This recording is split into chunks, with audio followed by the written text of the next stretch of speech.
May repair tayong dito, LED TV na smart Devant 50 inches. So problema nito, walang display. So ganito yung top board nito.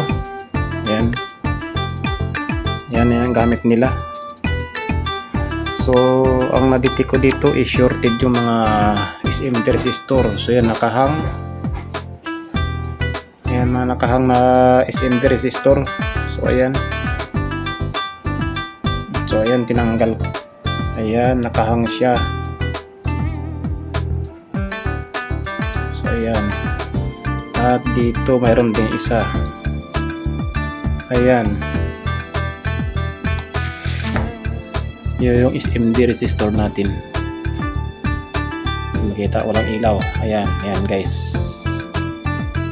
So ayan, ilawan natin. So ayan, kasi madilim, nakahang yan. Yung dalawa, tinanggal na natin yung dalawa. So ayan, so bali 1, 2, 3, 4, 5, bali 8 kapasitor yung tinanggal natin kasi shorted yan. So ayan, hirap mag So tingnan natin ang display. So may lumabas ng BGH niyan. Nandito yung BGH niyan. Ayan guys, yung BGH natin. So ngayon ipapower on natin yung TV.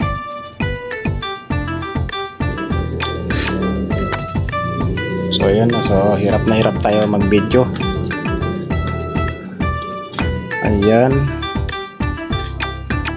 and then power on natin yung power on natin yung TV. So dito yung switch nya.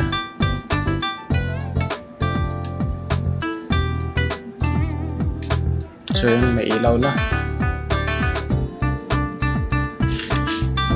So ayan yung BGH nya. Yung BGH, sabi natin ito. So ayan yung BGH nya. So meron tayong 26.76 volts. So may display na yan kung ganyan. So check natin yung display.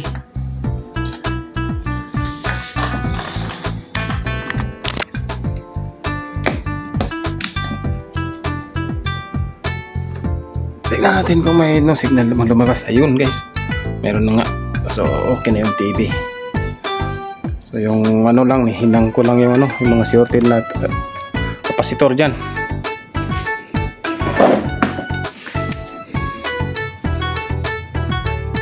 Yan lang. Bali dito sa part na ito,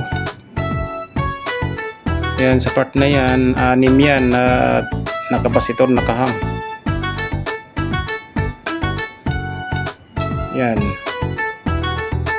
Yan sa part na yan. At dito meron tayong isa na shorted. So ayan.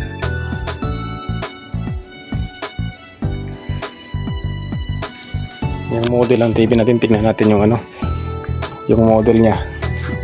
Model ng TV. So ayan. Yan yung model ng TV natin.